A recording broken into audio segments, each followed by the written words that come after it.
This is Swedish Lapland, cold and desolate. But it's the perfect home for reindeer, whose bodies are well suited to this harsh climate. In order to see the reindeer, we'll venture into the frozen wilderness with a lifelong reindeer herder, Nils Wasara. He and his family belong to a group called the Sami, descendants of nomadic people, native to northern Scandinavia for thousands of years.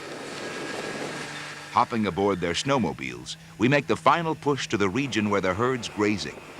Then, under the cold, clear sky, we set up camp. We are in the northernmost part of Sweden. This is the land where I was born. This land is where my father and my grandfather was born. And we used this for our reindeers for generations. Sami people are nomadic people. The main thing is a reindeer. Everything boils down to the reindeer. Nils and his family follow the reindeer from place to place all year. Now it's spring, birthing season, and they have to watch the females 24 hours a day, ready to lend a hand if complications arise during any of the births. Two of the most important tools for Sami people are the binoculars and the lasso.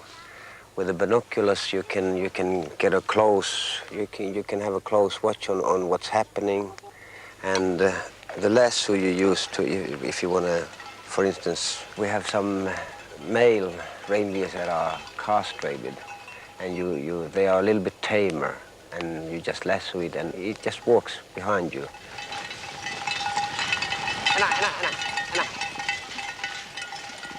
Reindeer are herd animals, and males are the leaders. So when Nils walks the single male to the birthing pen, the females naturally follow.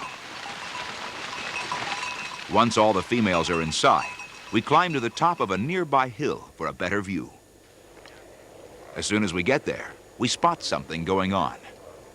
There's a female that's got the amniotic sac hanging out, and it's starting to give birth.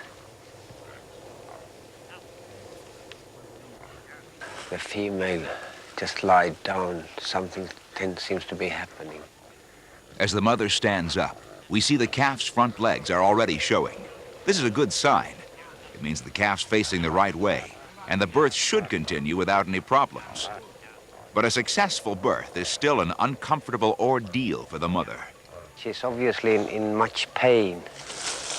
And now also the head is starting to come out, and half of the calf is out. And in any moment she'll drop the calf, and there she goes, there it is. Now she dropped the calf, and she turns around and she starts to lick it, and you can even see the steam coming out from the calf.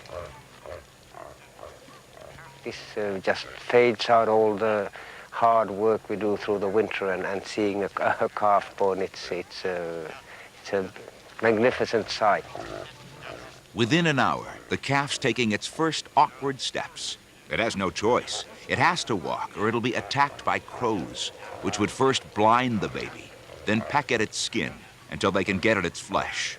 So it's no wonder the calf will follow its mother closely as soon as its legs are steady, and stay with her for about a year.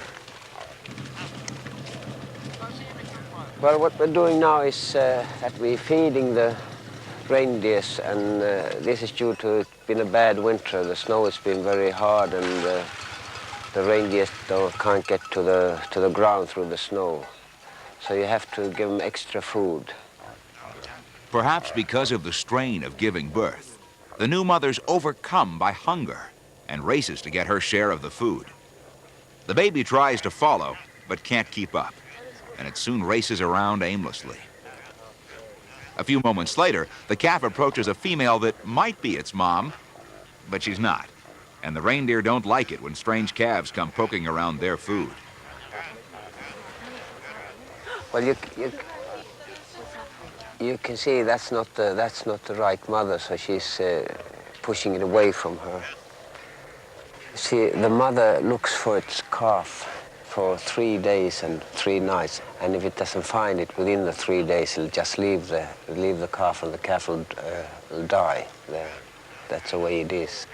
Mother and calf are soon reunited. And as they get ready to follow the course nature has laid out for them, Nils and his family will carry on the traditions begun by their ancestors. We're so close to the reindeer, so when the reindeers have a bad winter, we have a bad winter as well. This has been a Sami way of life in countless of generations. It's very important that we pass them on to our children and their children. What is the American name for a reindeer? Is it caribou, moose, or roe deer? The answer when we return.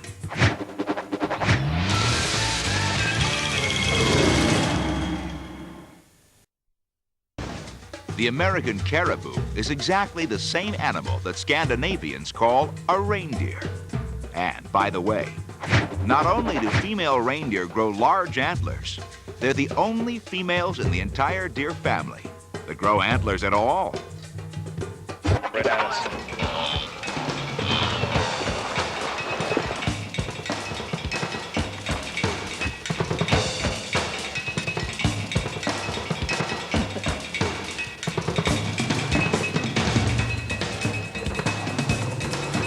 God, I don't like being on the front here.